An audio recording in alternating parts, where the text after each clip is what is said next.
तो आप आ गए तो हम भी आ गए। चलिए शुरू करते हैं आज अपना क्लास 9वीं का गणित प्रश्नावली 1.5 को। 1.5 बहुत इजी है, लेकिन इसमें बहुत सारे स्टूडेंट हमें देखते हैं कि कन्फ्यूजन में पड़े रहते हैं। क्वेश्चन 1 बना लेते हैं, क्वेश्चन 2 बना लेते हैं, क्वेश्चन 3 और 4 में वो लोग कन्फ्यूजन में पड़े रहते हैं। लेकिन आज की इस वीडियो में हम ऐसे बताने वाले हैं, कभी अपने लाइफ में इसे नहीं बोल पाओगे, और सबसे इजी मेथड से। चलिए शुरू करते हैं। लेकिन उससे पहले ना, क्वेश्चन करने से पहले थोड़ा सा आप लोग को थ्योरी समझाने की कोशिश करेंगे, क्योंकि क्वेश्चन 1 2 में आप लोग को काम देगा। ठीक है, आइए थोड़ा सा 2 मिनट समय दीजिए हमें, उसके बाद एक्सरसाइज के सारे क्वेश्चन कराएंगे। ठीक है, देखिए इसमें नोट देके लिख लीजिएगा, बहुत इंपॉर्टेंट है, इसे अच्छे जगह पर लिख लेना होगा। ठीक है, देखिए परिमेय और अपरिमेय में परिमेय या लिखो अपरिमेय संख्या और परिमेय संख्या, इन दोनों में कुछ बातें हैं जो कि आपको जानना जरूरी है। ठीक है, तो सबसे पहले देखिए किसे हम अपरिमेय कहेंगे और किसे परिमेय कहेंगे। मान लीजिए कोई अभाज्य संख्या है। अभाज्य संख्या का मतलब जानते हो ना। मान लो अभाज्य संख्या है और अभाज्य संख्या में रूट लग जाए, उसे हम क्या बोलेंगे? अपरिमेय संख्या बोलेंगे। क्या बोलेंगे? अपरिमेय संख्या। याद रहेगा, उसे क्या बोलेंगे? अपरिमेय संख्या। मानकर चलिए कि एक है परिमेय संख्या, एक है परिमेय संख्या। ठीक है, अब प्लस हो जाता है इसमें अपरिमेय संख्या, तब क्या होगा? मान लो एक परिमेय संख्या और एक अपरिमेय संख्या को जब ऐड करेंगे यानी जोड़ देंगे तो क्या होगा? वो भी आपका अपरिमेय ही होगा। क्या होगा? अपरिमेय संख्या होगा। याद रहेगा ना। अब चलिए मान लीजिए कि एक है परिमेय संख्या, परिमेय संख्या, इसमें से माइनस कर देते हैं अपरिमेय संख्या को। ठीक है, अपरिमेय संख्या को, ये क्या होगा? ये भी आपका अपरिमेय ही संख्या होगा। क्या होगा? अपरिमेय संख्या। ठीक है, अब ये हो गया। अब चलिए ले लेते हैं अब एक परिमेय संख्या, अब प्लस कर देते हैं परिमेय संख्या। परिमेय संख्या के साथ परिमेय संख्या कहीं जोड़ेंगे तो क्या मिलेगा? परिमेय संख्या ही मिलने वाला है, परिमेय संख्या ही मिलेगा। याद रहेगा आप सभी लोग को, कोई दिक्कत नहीं किसी को। मान लीजिए यदि परिमेय संख्या के साथ परिमेय संख्या को घटाया जाएगा तो वो माइनस मतलब परिमेय संख्या ही होगा। मतलब परिमेय संख्या के साथ परिमेय संख्या को जब जोड़ेंगे तो परिमेय संख्या होगा, परिमेय संख्या के साथ परिमेय संख्या को माइनस करेंगे वो भी परिमेय होगा, परिमेय के साथ अपरिमेय जोड़ेंगे अपरिमेय, परिमेय के साथ माइनस करेंगे अपरिमेय, फिर भी वो अपरिमेय ही होगा। अब गुना में चलते हैं। मानकर चलिए कि एक है परिमेय संख्या, एक है परिमेय संख्या। ठीक है, और गुना कर देते हैं अपरिमेय संख्या से, अपरिमेय संख्या से, तो क्या होगा? वो भी अपरिमेय ही होगा। क्या होगा? अपरिमेय ही होगा। तो इसी थ्योरी पर आप लोग का पूरा प्रश्नावली 1.5 का क्वेश्चन बनने वाला है। सिर्फ 2 क्वेश्चन थोड़ा हटकर है, क्वेश्चन नंबर 3 और 4, बाकी सब इजी है। तो चलिए शुरू करें। चलिए शुरू करते हैं। हम पहले से क्वेश्चन लिख करके रेडी रखे हैं। ठीक है, देखो प्रश्नावली 1.5 पहला क्वेश्चन है, बताइए नीचे दी गई संख्याओं में कौन कौन परिमेय है और कौन कौन अपरिमेय है, यानी परिमेय और अपरिमेय बताना है। तो आपको अभी हमने पढ़ाया कि परिमेय संख्या में से अपरिमेय संख्या जब माइनस करेंगे, देखो तो क्या हो रहा है? परिमेय में से जब भी हम परिमेय संख्या में से अपरिमेय संख्या को माइनस करेंगे तो अपरिमेय होता है। ऐसे ही दिख रहा है तो इसको क्या बोलोगे? अपरिमेय। तो पहला का आंसर क्या हो जाएगा? अपरिमेय। इसीलिए आप लोग को हम पहले थ्योरी पढ़ाए। ठीक है, अपरिमेय संख्या। ठीक है, चलिए इसका दूसरा देखिए क्या है आपका। दूसरा क्वेश्चन है 3 प्लस, थोड़ा सा यहाँ पर रख लेते हैं बुक। आपका दूसरा क्वेश्चन है 3 प्लस √23 माइनस √23 है, ठीक है। तो क्या होगा, देखो इसको पहले हम हल करेंगे। ये 3 का 3 प्लस √23 और ये माइनस √23, ये प्लस है और ये माइनस है, ये दोनों क्या होगा, कट जाएगा। क्या बच गया, 3। 3 क्या होता है, एक परिमेय संख्या होता है। तो ये हो जाएगा परिमेय संख्या, ठीक है। तीसरा देखिए, इसका तीसरा है 2√7 बटे 7√7, ठीक है। अब ये क्या होगा, मान लो 2√7 है और 7√7 है। तो यहाँ हम देख रहे हैं कि जो 2√7 और 7√7 है, ऊपर भी √7 नीचे भी √7 कट जाएगा, दोनों गुना में है और भाग में, ठीक है। तो क्या बचेगा आपका 2/7। तो 2/7 क्या होगा, परिमेय संख्या। क्या होगा, परिमेय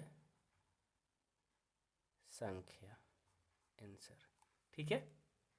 तीसरा देखिए, तीसरा है, तीसरा नहीं चौथा, 1/√2। देखो 1/√2, तो 1/√2, तो आपको याद होना चाहिए कि जब भी आपका बाटा में रूट में रहता है तो समझिए कि वो अपरिमेय होता है, क्योंकि रूट में है। तो क्या बोलेंगे, अपरिमेय संख्या, अपरिमेय संख्या। चाहे ये भी याद रखिएगा, इसमें एक और चीज़ बढ़ा लीजिए कि परिमेय संख्या में यदि भाग करें अपरिमेय संख्या, तो समझिएगा कि वो भी अपरिमेय संख्या होगा। एक ये भी थ्योरी हो गया, याद रखिएगा, ठीक है। यदि परिमेय संख्या में अपरिमेय संख्या भाग दे तो अपरिमेय ही होगा। अगला है इसका पांचवा है 2π। अबे देखो 2π क्या है, एक अपरिमेय है। कैसे, अभी आपको समझाते हैं। देखिए 2π जो है एक अपरिमेय संख्या है। क्यों, क्योंकि देखो 2 का 2, अब पाई का जो मान होता है वो होता है 22/7, ठीक है। लेकिन 22/7 जो होता है ये लगभग होता है, फिक्स नहीं है कि हाँ 22/7 ही होता है, लगभग में होता है। इसलिए वो डॉट डॉट में चला जाता है, 3.142 लिखने पर डॉट डॉट करना पड़ता है, इसलिए इसको हम लोग अपरिमेय बोलते हैं। चाहे कोई बोल दे कि पाई क्या है, तो वो पाई डायरेक्ट अपरिमेय होता है, लेकिन जब इसी को हम लोग 22/7 ले देते हैं, ये भी अपरिमेय हो जाता है, लेकिन ये लगभग होता है, ठीक है। तो आगे बहुत सारा मतलब ये सब कंसेप्ट आप लोग को 10th में 11th में मिलने वाला है, लेकिन अभी आप इतना ही सीखिए कि पाई जो होता है एक अपरिमेय संख्या होता है। तो 2 लग जाने से क्या परिमेय हो जाएगा, नहीं, उसमें 3, 4, 5 कुछ भी लग जाए, लेकिन पाई तो है अपरिमेय, तो अपरिमेय ही होगा। तो 2π क्या हुआ, अपरिमेय हुआ। समझ में आया सबको, किसी को कोई दिक्कत नहीं है। चलिए अब इसका हम सेकंड क्वेश्चन देखते हैं।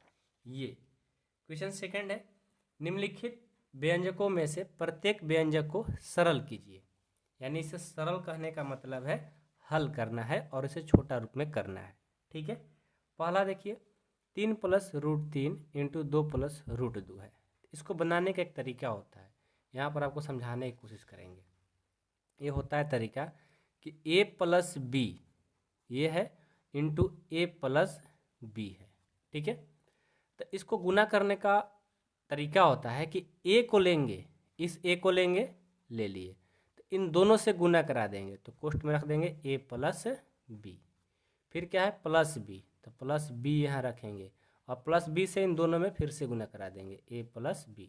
अब बारी बारी से सबको गुना करा दो। a को a से करेंगे a², a को b से करेंगे ab, b को a से करेंगे ba कहो चाहे ab कहो, बात एक ही है। b को b से करेंगे ba²। अब जो एक जैसा होगा उसको जोड़ देंगे, घटा देंगे, तो a² तो कहीं है, ab जोड़ देंगे 2ab हो जाएगा। अब प्लस b² सिंगल है तो b²। इस तरह से गुना करके आगे बढ़ाया जाता है। समझ में आ गया सबको? कोई दिक्कत नहीं है ना?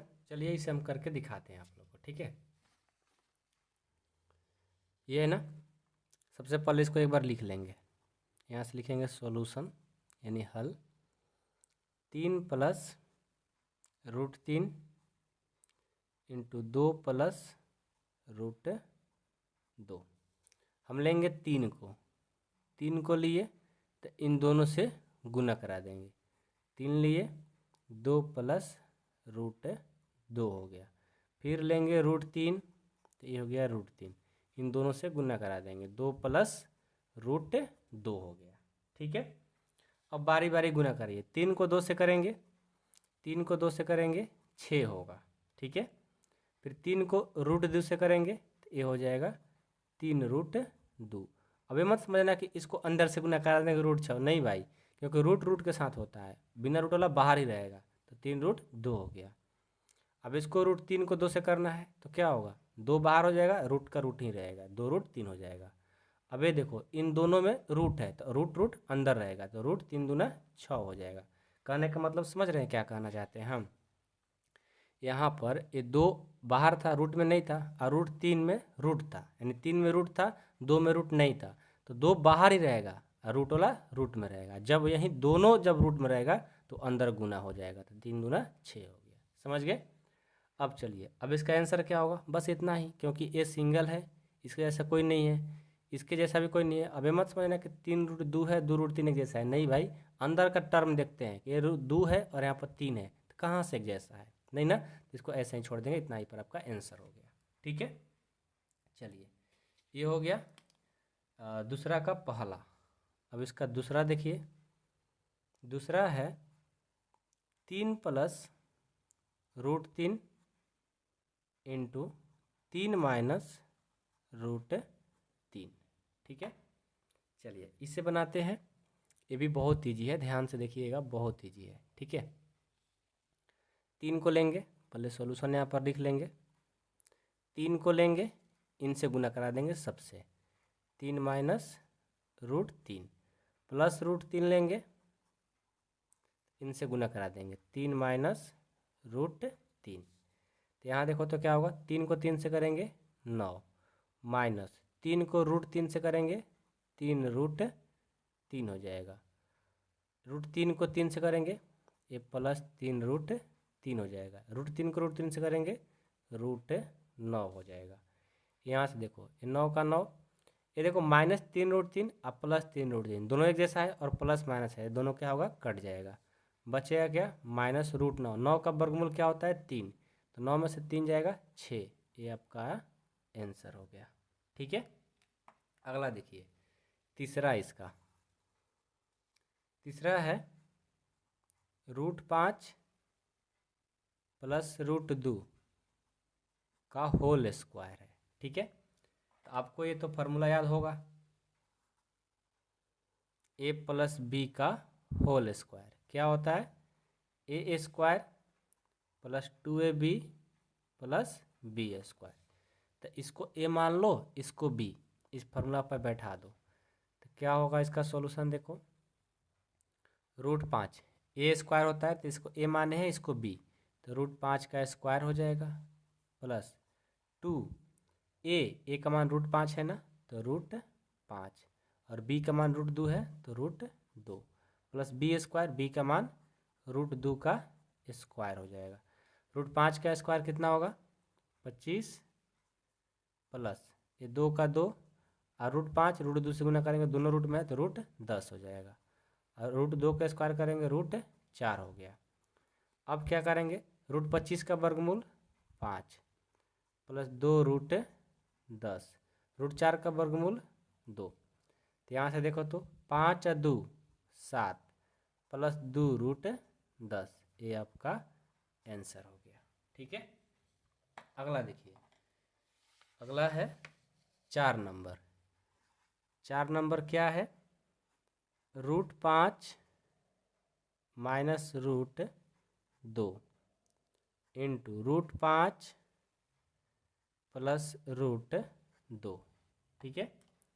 चलिए इसको गुना करते हैं, तो कैसे हो कैसे करेंगे सोचिए।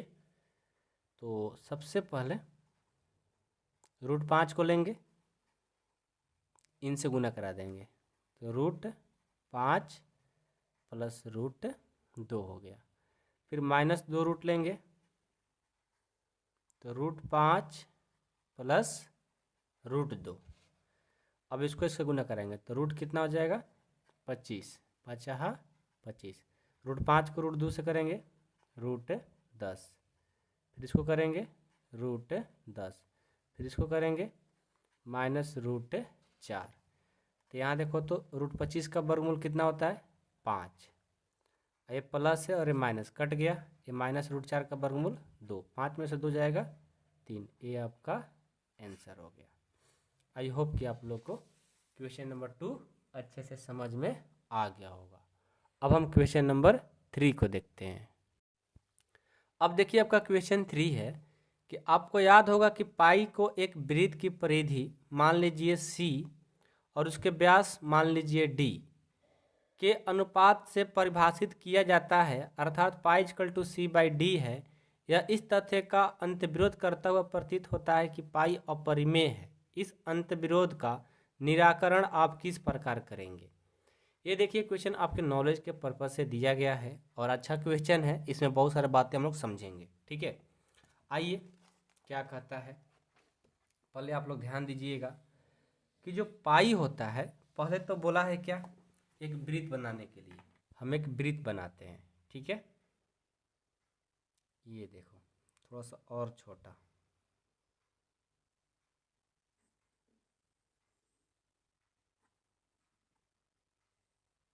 ठीक है, हमने वृत्त बनाया।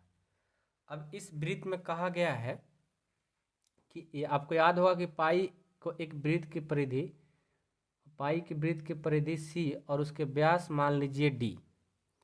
मान लीजिए ये है आपका व्यास, इसको मानना है D, यानी पूरा जो है ये D हो गया। ठीक है, और ये जो है ये C है, क्या है C। ठीक है, मान लीजिए वृत्त की परिधि जो है ये परिधि C हो गया और व्यास D हो गया। ठीक है, उसके बाद बोला गया है कि पाई = C/D। तो इस तथ्य का अंतर्विरोध करते हुए प्रतीत होता है कि पाई अपरिमेय है। इस अंतर्विरोध का निराकरण आप किस प्रकार करेंगे। कहा है कि पाई तो अपरिमेय होता है, लेकिन पाई का जो वैल्यू होता है आपको पता होगा कि पाई का वैल्यू होता है 22/7। इसको परिमेय बोला जाता है, लेकिन एक्चुअल में परिमेय होता नहीं है। अब आप कहोगे सर तो हम अभी तक जो भी टीचर पढ़ाए हैं तो बोले हैं कि पाई अपरिमेय संख्या होता है और 22/7 जो होता है वो परिमेय संख्या होता है। लेकिन देखिए 22/7 को जब भाग देते हैं तो 3.142 समथिंग ऐसे कुछ और डॉट डॉट आते जाता है, यानी लगभग में इसको परिमेय संख्या बोला गया है। ये परिमेय संख्या होता एक्चुअल में नहीं, सिर्फ और सिर्फ इसको लगभग में मान लिया जाता है कि परिमेय है, ऐसे ये अपरिमेय ही है। ठीक है, तो हम क्या करेंगे, हम इसको क्या करेंगे बोलिए, थोड़ा सा पेज को ऐसे कर लेते हैं। देखो इसको लिखेंगे, इसका निवारण देंगे कि इसका कोई अंतर्विरोध नहीं है, क्योंकि जब भी एक स्केल या किसी अन्य व्यक्ति से लंबाई मापते हैं तो हम केवल एक सन्निकटन परिमेय मतलब प्राप्त होता है, मतलब इसको एक नज़दीकी मान प्राप्त होता है, लगभग मान प्राप्त होता है।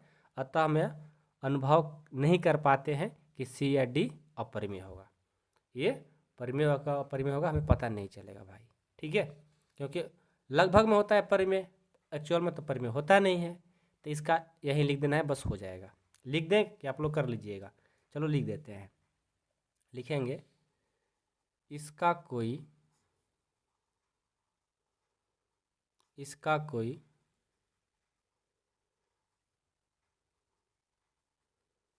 अंतर्विरोध नहीं है, अंतर्विरोध नहीं है, क्योंकि जब भी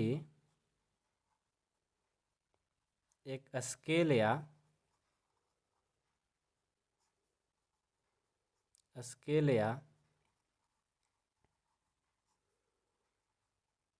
किसी अन्य व्यक्ति से लंबाई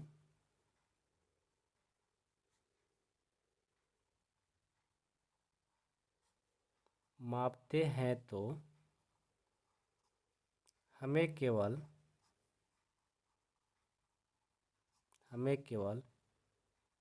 एक संयुक्त परिमेय मान प्राप्त होता है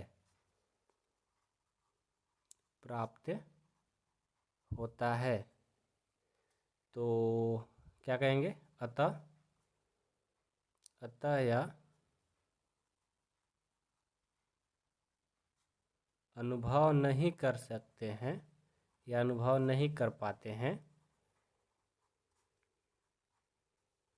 कि सी या डी अपरिमेय है। ये आपके एग्जाम में कभी नहीं आएगा क्वेश्चन, लेकिन नॉलेज के पर्पज से दिया गया है, तो इसे जरूर बनाने की कोशिश करिए। ठीक है, अब देखिए आपका क्वेश्चन 4 है, बहुत ही मोस्ट इंपॉर्टेंट क्वेश्चन है और इस क्वेश्चन में बहुत सारे बच्चे कन्फ्यूजन में पड़े रहते हैं। मतलब 1.5 का सबसे मोस्ट इंपॉर्टेंट क्वेश्चन आपके एग्जाम के व्यू से। संख्या रेखा पर 9.3 को निरूपित कीजिए, और हम आपको ऐसे आज बताने वाले हैं कि आज के बाद कभी भूल नहीं पाओगे। बस ध्यान से देखना, यूट्यूब पर जितना भी आप लोग वीडियो देखे होंगे सबसे ईजी होने वाला है। चलिए आपको दिखाते हैं इसको बना करके। ठीक है, तो इस क्वेश्चन को करने के लिए क्या क्या नीड होगी आपको बता देते हैं। सबसे पहले ये, उसके बाद ये, उसके बाद ये दिस एंड वन पेन। इतना चीज़ आप लोग के पास होना चाहिए। ठीक है, तो चलिए शुरू करते हैं। रूट 9.3 को बनाना है। ठीक है, तो सबसे पहले हम क्या करेंगे, एक नंबर लाइन पर 9.3 का खींच लेंगे। देखिए ध्यान से देखिएगा, बहुत इंपॉर्टेंट है क्वेश्चन। ठीक है ना, ध्यान से देखना होगा आप लोगों को, बहुत ईजी है। यहाँ पर लिख लेते हैं पहले क्वेश्चन नंबर 3, और आपका क्वेश्चन है कि 9.3 को संख्या रेखा पर दिखाना है। तो हम क्या करते हैं, सबसे पहले यहाँ पर 9.3 का एक लाइन ड्रॉ करते हैं। तो 0 से स्टार्ट करेंगे, ध्यान दीजिएगा, 0 से स्टार्ट करेंगे। ठीक है, 0 से स्टार्ट करेंगे और कहाँ तक जाएगा, 9.3, यहाँ 9 हो गया, 1 2 3, यानी यहाँ तक इस लाइन को मिला दो, ये हो गया आपका 9.3। ठीक है, ये हो गया 9.3। ठीक है, यहाँ तक तो किसी को कोई दिक्कत नहीं होगा, कोई दिक्कत नहीं ना, यहाँ तक तो सीख गए। अब चलिए, जब भी किसी नंबर लाइन को दिखाना होता है तो उसको और एक इकाई बढ़ा लिया जाता है, मतलब यहाँ से और एक इकाई आगे बढ़ा लिया जाता है। ठीक है, तो पहले इसका नाम दे दो, इसका नाम दे दो ए और इसका नाम दे दो बी। ठीक है, और 1 इंच यानी 1 इकाई और आगे बढ़ा लेते हैं। मान लीजिए कि 4 से 5 और 1 इकाई आगे हम इसको बढ़ाते हैं, क्योंकि नंबर लाइन पर जिसको भी दिखाना होता है पीछे ही पढ़ाते हैं आप लोग को। तो 1 सेंटीमीटर और बढ़ा लिया जाता है, यानी हम यहाँ से इसको हमने बढ़ा लिया। इसका नाम दे देते हैं सी, इसका नाम दे दिया हमने सी। यहाँ तक कोई दिक्कत नहीं। सबसे पहले जितना का दिखाना है उसके लिए एक नंबर लाइन बना लेंगे, उतना लेंथ का खींच लेंगे 9.3 तक। उसके बाद नंबर लाइन पर दिखाना है तो वहाँ से 1 सेंटीमीटर और आगे हम बढ़ा लिया। कोई दिक्कत नहीं है, आराम से चलेंगे, एक बार में समझेंगे, बार बार देखने की जरूरत नहीं पड़ेगा, इतना मैं कंफर्म कर रहा हूँ। ठीक है ना, चलिए यहाँ तक कोई दिक्कत नहीं। अब देखिए हम क्या करेंगे, अब नेक्स्ट काम है इसका, ये आपके पास होगा ही। अब क्या करेंगे, यहाँ से सी से, ये सी पॉइंट है ना, इस पॉइंट से आधा से ज़्यादा एक लाइन कट करेंगे। आधा से ज़्यादा होना चाहिए, ठीक है, आधा से ज़्यादा, लगभग मतलब आधा से ज़्यादा होना ही चाहिए। एक यहाँ से पर लाइन कट करेंगे। ब्लर हो जा रहा है क्या, थोड़ा सा रुको, ब्लर नहीं होना चाहिए वीडियो। चलो, यहाँ से एक हमने क्या किया, लाइन कट किया, और ऊपर भी करेंगे और क्या करेंगे, नीचे भी करेंगे। ऊपर कर लिए, अब चलो नीचे भी करेंगे, ध्यान देना, यहाँ भी करेंगे। ठीक है, ये हो गया। अब एक बार इस पॉइंट से, ए पॉइंट से भी हम इसको क्या करेंगे, कट लगा देंगे। कट हो गया, और यहाँ भी कट लगा देंगे, ये भी कट लग गया। सबको दिखा, कोई दिक्कत नहीं, सबको दिख रहा है ना। बहुत आराम से हमें सब बताने की कोशिश करते हैं, इतना इजी जी, इतना धीरे धीरे कोई नहीं बताएगा, ठीक है। हमें पता है कि आप लोग को इस क्वेश्चन में दिक्कत होता है, इसलिए हम धीरे धीरे चल रहे हैं। अब इसको क्या करें, दोनों पॉइंट जो कटा हुआ है इसको हम मिला देते हैं। यहाँ से इसको हमने मिला दिया, कोई दिक्कत नहीं। यहाँ तक कट करना है सबको, सी पॉइंट से लेकर के एक बार ए पॉइंट से इसको कट लगा देना है।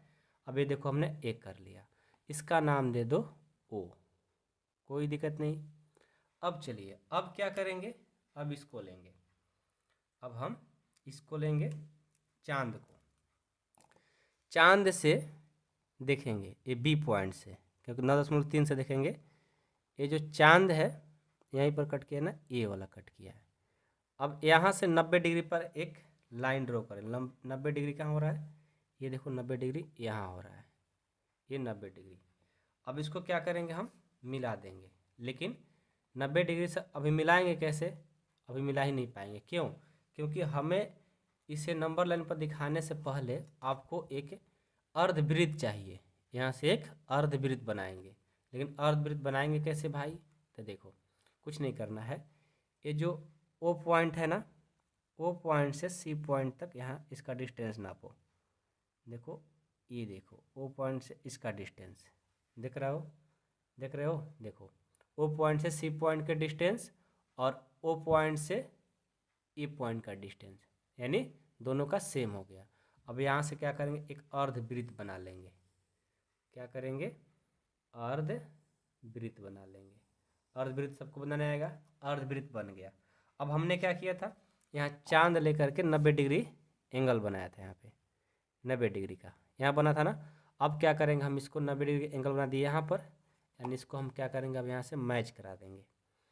यहाँ से इस लाइन को यहाँ से क्या करेंगे, कट लगा देंगे। ये देखो पूरा नहीं खींचेंगे, सिर्फ इस नंबर लाइन तक ही खींचेंगे, यहाँ तक ही, ठीक है। यहाँ तक भी खींच सकते हो, कोई कोई मतलब टीचर करता है, लेकिन आप लोग यहीं तक करिएगा। अब ये जो बना ना, ये जो लाइन बना, ये पता है क्या है, यही आपका, यही जो है, यही लाइन आपका रूट 9.3 को नंबर लाइन है। मतलब ये जो लाइन बना है ये 9.3 का बना है, लेकिन आपको क्या दिखाना है, इस नंबर लाइन पर दिखाना है। तो हम क्या करेंगे, नंबर लाइन पर दिखाना है तो इस लाइन को हम और थोड़ा आगे बढ़ा लेंगे। आपको जितना मन करे उतना, ये जरूरी नहीं है कितना बढ़ाओगे, आपको जितना मन उतना और आगे बढ़ा लो, क्योंकि इसी लाइन पर हमें दिखाना है 9.3 को। हमने थोड़ा सा और आगे इसको बढ़ा लिया। अब बढ़ाने के बाद आपको क्या करना है, 9.3 को नंबर लाइन, इस नंबर लाइन पर दिखाना है ना। तो क्या करेंगे, ये देखो यहाँ से ये जो डिस्टेंस है ना, ये वाला डिस्टेंस, ये इसको पहले मेजर करो, यानी माप लो। देखो ये वाला देख रहे हो, बी से ए वाला जो बनाए हो ना 90 डिग्री, इसको क्या करो, यहाँ से इसको कट लगा दो। ये जो लाइन बना है, ये जो लाइन बन रहा है, ये वाला चाप जो बन रहा है, यही आपको नंबर लाइन पर 9.3 के हो गया। समझ गए, ये आपका 9.3 का ये जो लाइन बना, यही लाइन 9.3 को नंबर लाइन पर दिखा दिए। इसका नाम दे दीजिए डी, इसका नाम दे दीजिए पी, और यहाँ से इसको मिला दीजिए। यहाँ से इसको हम मिला देते हैं, यहाँ से इसको मिला देते हैं। ये देखो हमने इसको मिला दिया। अब देखो आपका फिगर कंप्लीट, और संख्या रेखा पर 9.3 को, रूट 9.3 को हमने दिखा भी दिया। ठीक है, ये तो हुआ आपको फिगर के द्वारा, लेकिन बहुत सारे टीचर बोलते हैं कि इसको पूरा प्रूफ करके दिखाओ कैसे आपने 9.3 को लाया है। ठीक है, तो उसके लिए देखिए हम अब दिमाग लगाएंगे। देखो आपको पता है ना कि ए से लेकर के सी तक, ए से लेकर के, ए से यहाँ से लेकर के बी तक का जो दूरी था 9.3 था, और उसके बाद 1 सेंटीमीटर हमने और बढ़ाया था। ठीक है, यानी ए से लेकर सी तक जो दूरी है वो कितना हुआ, ए से सी तक हो गया आपका 10.3, यही ना, क्योंकि ए से लेकर के बी तक 9.5 था और एक बढ़ा देंगे, नहीं 9.3 था और एक और बढ़ा देंगे 10.3 हो जाएगा। ठीक है, अब देखिए मान कर चलिए क्या ऐसे भी दिया है कि ए से सी का जो दूरी हुआ 10.3। यदि आपसे कहा जाएगा कि इसका ओ से लेकर सी चाहे ए से लेकर ओ की दूरी क्या होगा, यानी देखो तो इस पूरा का ये आधा है, यही ना, तो इस आधा का दूरी क्या हो जाएगा, ओ सी का दूरी, ओ सी का दूरी मतलब इसका आधा हो जाएगा 10, यानी पूरा ए सी का आधा हो जाएगा, यानी दूसरे भाग देंगे, कट जाएगा कितना आएगा 5.1, 10.3 में 2 से भाग देंगे 5.15 आएगा। ये ओ सी का मान कहाँ से निकाले, यानी ए से लेकर सी तक की दूरी से, मतलब ये यहाँ से यहाँ तक पूरा 10.3 सेंटीमीटर था, तो यहाँ से ओ सी आधा है, यानी 2 से भाग दे देंगे तो ये निकल जाएगा, यानी ओ से सी की दूरी 5.15 और ए से ओ की दूरी 5.15, दोनों को जोड़ देंगे ए सी निकल जाएगा 10.3। ये तो समझ में आ गया, लेकिन आपको क्या करना है, प्रूफ करके दिखाना है ना, कैसे होगा, कैसे ये 9.3 हो गया ये दिखाइए। ठीक है, तो कैसे दिखाएंगे, आइए इसको बनाने के लिए सबसे पहले क्या करेंगे, माना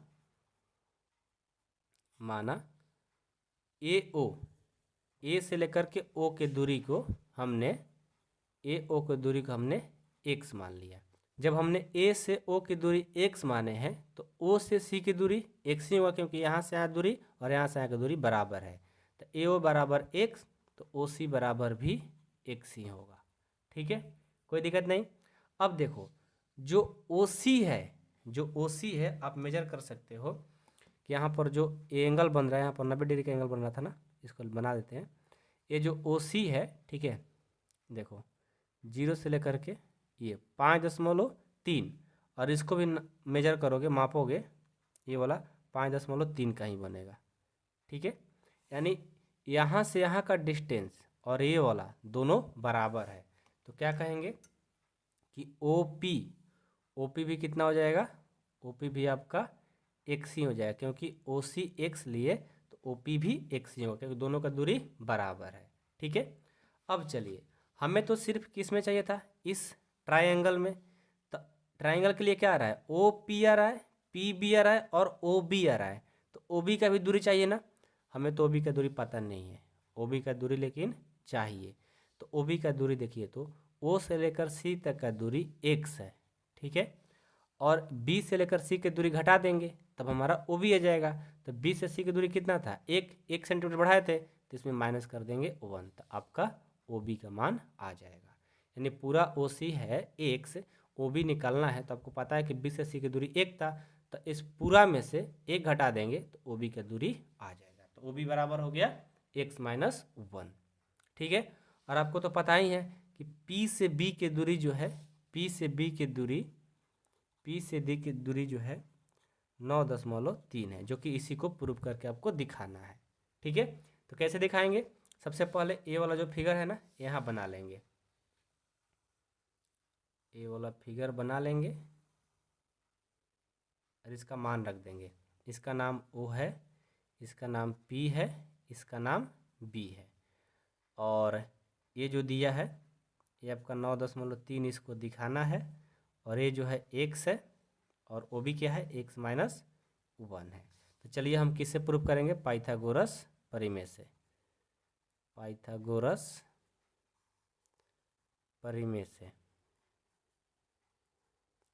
परिमेय क्या कहता है कि पाइथागोरस परिमेय कहता है आपको क्या निकालना है, ए निकालना है ना, p यानी पी वी निकालना है। पाइथागोरस परिमेय कहता है कि एच स्क्वायर यानी h square equal to p square plus b square, यानी पाइथागोरस परिमेय कहता है कि कर्ण स्क्वायर बराबर लंब स्क्वायर प्लस आधार स्क्वायर। ठीक है, हिंदी में लिख दे क्या, चलो हिंदी में लिख देते हैं। ठीक है, पाइथागोरस परिमेय कहता है कर्ण स्क्वायर बराबर लंब स्क्वायर प्लस आधार स्क्वायर, तो यहाँ पर एक कर्ण है और एक लंब है और एक आधार है। हमें क्या चाहिए, हमें चाहिए √9.3, यानी लंब चाहिए √9.3, यानी लंब निकालना है। ठीक है, लंब निकालना है। तो हम क्या करेंगे, यहाँ से लंब लिखेंगे। तो लंब स्क्वायर बराबर क्या हो जाएगा, कर्ण स्क्वायर में से आधार स्क्वायर को घटा देंगे। कर्ण स्क्वायर माइनस आधार स्क्वायर हो जाएगा। यानी आपको समझ में आ रहा है कि नहीं। यहाँ पर कर्ण स्क्वायर बराबर लंब स्क्वायर प्लस आधार स्क्वायर होता है। हमें निकालना है लंब स्क्वायर, तो लंब स्क्वायर को इधर ला दिए, ठीक है। तो कर्ण स्क्वायर है और आधार स्क्वायर इधर आएगा तो क्या होगा, माइनस लग जाएगा। यानी लंब स्क्वायर का फॉर्मूला होता है कर्ण स्क्वायर माइनस आधार स्क्वायर। ये सब आपको पता होना चाहिए, नहीं पता होगा तो कमेंट बॉक्स में कमेंट कर दीजिएगा, इस पर हम स्पेशल वीडियो बना देंगे। तो लंब स्क्वायर बराबर फॉर्मूला हो गया कर्ण स्क्वायर माइनस आधार स्क्वायर। तो लंब कितना है, लंब आपको तो निकालना है। तो लंब स्क्वायर बराबर कर्ण स्क्वायर कितना है, एक्स, तो एक्स का स्क्वायर हो गया, माइनस आधार कितना है, एक्स माइनस 1 का होल स्क्वायर। यहाँ से देखिए लंब स्क्वायर बराबर x square minus a minus b का होल स्क्वायर याद है ना, a square minus 2ab plus b square होते हैं, 1 का स्क्वायर 1 ही होगा। तो यहाँ से लंब स्क्वायर बराबर एक्स स्क्वायर माइनस इसमें गुना कराएंगे तो माइनस एक्स स्क्वायर, और ये माइनस माइनस प्लस 2x हो जाएगा, और ये माइनस 1 हो जाएगा। ये प्लस और ये माइनस कैंसिल। अब ये देखो लंब स्क्वायर है, स्क्वायर इधर आएगा तो रूट लग जाएगा, तो लंब बराबर हो जाएगा, इधर आएगा तो रूट लग जाएगा ना, 2x माइनस 1। तो देखो लंब बराबर रूट का रूट 2 का 2, एक्स का मान क्या है, एक्स का मान देखो एक्स, यानी एक्स किसको माने थे, ए ओ को एक्स माने थे और ओ सी को भी एक्स माने थे। देखो ए ओ को एक्स माने थे, ओ सी को भी एक्स माने थे, और जो ओ सी है यहाँ से ओ सी का मान निकाल कर लाए थे पहले ही, देखो 5.15, यानी ओ सी एक्स है, एक्स का मान कितना है 5.15, यहाँ पर भर देंगे 5.15 माइनस 1 हो गया। तो देखो तो इसको गुना करेंगे 10.3 हो जाएगा, और माइनस 1 घटा देंगे कितना आएगा 9.3। देखो प्रूफ हो गया, यही तो लंब चाहिए था 9.3 ना, ये देखो यहाँ पर प्रूफ हो गया।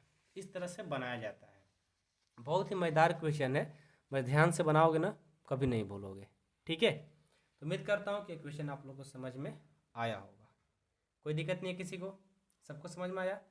चलिए अगला क्वेश्चन देखते हैं, 5 नंबर। निम्नलिखित के हरों का परिमेयकरण कीजिए, हर का परिमेयकरण करना है। आइए ये भी आप लोग नया चीज़ सीखेंगे 9th क्लास में, ठीक है।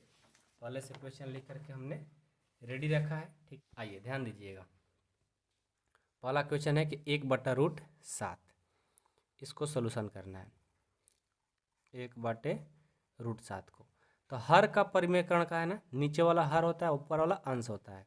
हर का परिमेयकरण का मतलब होता है कि जो नीचे है ना उसको ऊपर लेकर जाएंगे, फिर उसी को नीचे लिखा जाएगा। तो देखो तो √7 से 1 से गुना कर देंगे तो √7, और √7 को √7 से करेंगे √49 हो जाएगा। तो ये देखो √7 हो गया, ठीक है।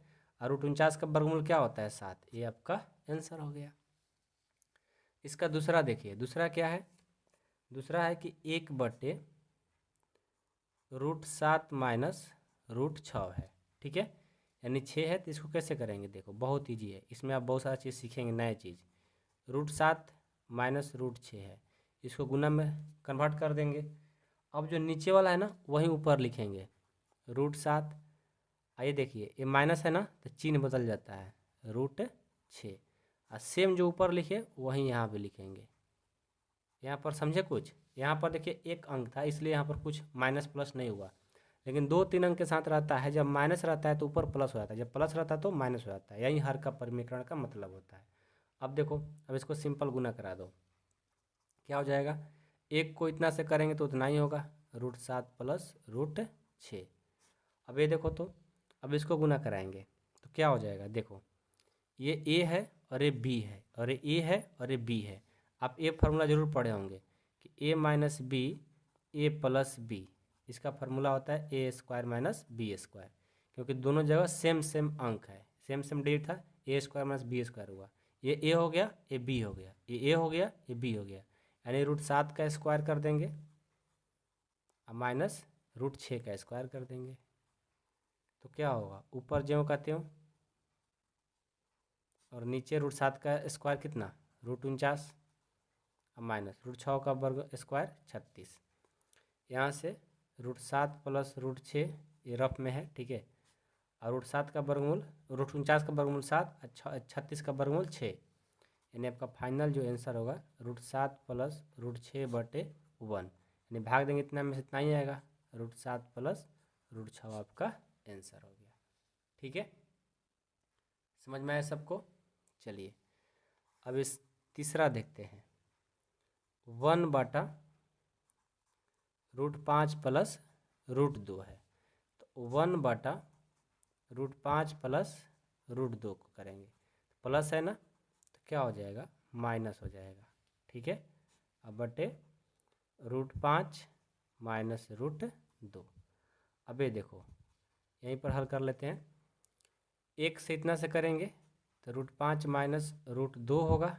अरे देखो ए और ए बी और ए और ए बी, इस फार्मूला पर a minus b a plus b यानी a² माइनस b² पर, तो √5 का स्क्वायर कर देंगे और माइनस √2 का स्क्वायर कर देंगे, तो क्या हो जाएगा ऊपर में √5 माइनस √2, 5 का स्क्वायर √5 का स्क्वायर करेंगे √25 माइनस √2 का स्क्वायर करेंगे 4, तो ये हो गया √5 माइनस √2, 25 का वर्गमूल 5, 4 का वर्गमूल 2, तो यहाँ से फाइनल आपका आंसर √5 माइनस √2/5 में से 2 जाएगा 3, आपका आंसर हो गया। अब एक लास्ट क्वेश्चन है 4 नंबर, 1/√7 माइनस 2 है। ये भी देखो बहुत सिंपल है, 1/√7 माइनस 2, इसको कर देंगे √7 माइनस है ना, तो यहाँ पर प्लस हो जाएगा, और सेम चीज़ नीचे भी लिखा जाता है। अब इसको सिंपल गुना कर दो तो √7 प्लस 2 हो गया।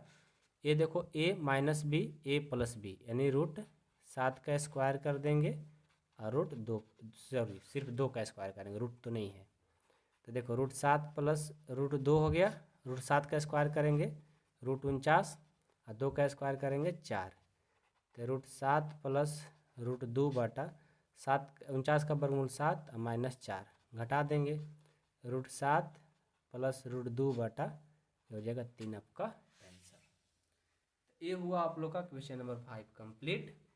मैं उम्मीद करता हूँ कि आप लोग को सभी क्वेश्चन समझ में आ गया होगा। अगले वीडियो में एक्सरसाइज प्रश्नावली 1.6 को देखेंगे। बहुत ईजी है, बहुत कंसेप्ट वाला क्वेश्चन है, तो उनको हम आगे पढ़ेंगे। ठीक है, चलिए मिलते हैं नेक्स्ट क्लास में। तब तक देखिए, हाँ आप लोग को एक इंपॉर्टेंट सूचना, जिनको मेंबरशिप में ज्वाइन होना होगा ना, जिनको लगता है कि क्लास 9th को अच्छे से मैथ को कंप्लीट करना है, आप मेरे मेंबरशिप में ज्वाइन हो सकते हैं। मेंबरशिप में ज्वाइन होने के लिए मात्र आपको 499 रुपये लगता है, जिसमें पूरा फुल कोर्स, जब तक आप 10th में नहीं चला जाओगे तब तक के लिए फुल कोर्स। मेरे ऐप पर ज्वाइन होने के लिए, मतलब कि पूरा अच्छे से मैथ कंप्लीट करना है, तो आपको ऐप पर जाना होगा। ठीक है, तो उसके बस 499 रुपये फी है। इसमें नोट्स सब कुछ मिल जाएगा आपको। 100% मैथ कंप्लीट करने की गारंटी दी जाती है 499 में, पूरा अच्छे से मैथ कंप्लीट कराने के लिए। ठीक है, जिनको ज्वाइन होना होगा, मेरा ऐप है AP by AJ sir, AP by AJ sir, search करिएगा, ऊपर में ही खुलेगा, नीचे लिखा होगा 6 to 12 मैथ। ठीक है, तो वहाँ से जा कर के डाउनलोड कर लीजिएगा, वहाँ से अपना कोर्स परचेज कर सकते हैं। जिनको ऐप द्वारा परचेज नहीं करने आ रहा है, तो आपको कुछ नहीं करना है, इस नंबर पर कॉल करना है, कॉल करके सर से बात कर लीजिएगा कैसे ज्वाइन होना है, आपको डिटेल में बता देंगे। ठीक है, जिनको ज्वाइन करना होगा कॉल करके जरूर से जरूर ज्वाइन करिए, ताकि पढ़ाई आपका अच्छा हो। बार बार पढ़ने का मौका नहीं मिलता है, समझ रहे हो ना। तो जिनको ज्वाइन करना हो जल्दी ज्वाइन करिए, पूरा अच्छे से मैथ कंप्लीट करने की गारंटी दी जाती है, कोई दिक्कत नहीं होगा। चलिए मिलते हैं नेक्स्ट क्लास में।